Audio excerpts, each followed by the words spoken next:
As the sun rose, Command, just note that we have had a major collapse on the Alpha Delta corner. embers and smoke still billowed into the air, with the nearly 100-year-old Wells Ward Meeting House left in ruin. First arriving crews encountered heavy smoke and flames from this building.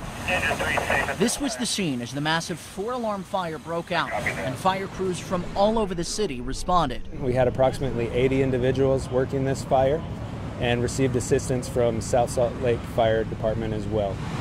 But when they arrived, they encountered something they didn't expect. One of the firefighters had their window down and heard people screaming, and they quickly realized that there was someone still there, so they quickly went into rescue mode. 2 people were screaming for help on the second-floor balcony you see here.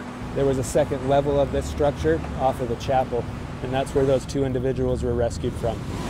While the building is a loss, there thankfully was no loss of life. It's not very common, so we applaud ourselves when we do effect a rescue like this. That's why we get into the fire services to help those individuals. The 2 were treated for minor smoke inhalation on scene and released. But now the community will have to deal with the aftermath.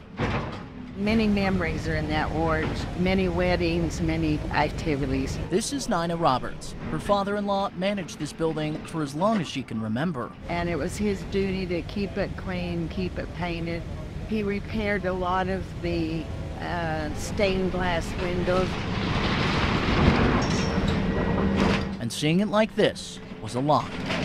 I got a call from Paris, Idaho, from my daughter, telling me first.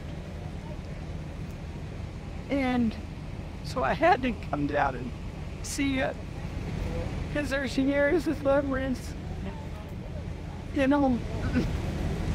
Anyway. The building was damaged in the 2020 earthquake and has sat vacant ever since. And I didn't realize the ward had been so damaged until after. The Church of Jesus Christ of Latter-day Saints had previously put the building up for sale, with the caveat that it be demolished. And later this month, the church had plans to do it themselves.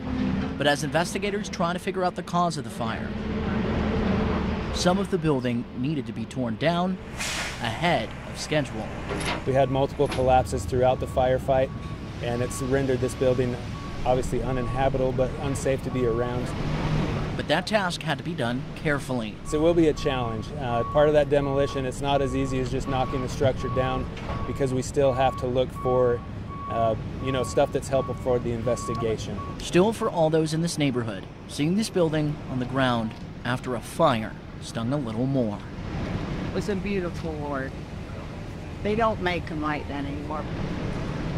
Demolition crews are packing up for the day. The Salt Lake City Fire Department says the building is safe to the surrounding areas because of those walls that they've been able to knock down. They are still, however, monitoring for hot spots. In Salt Lake City, Spencer Joseph, Fox 13 News, Utah.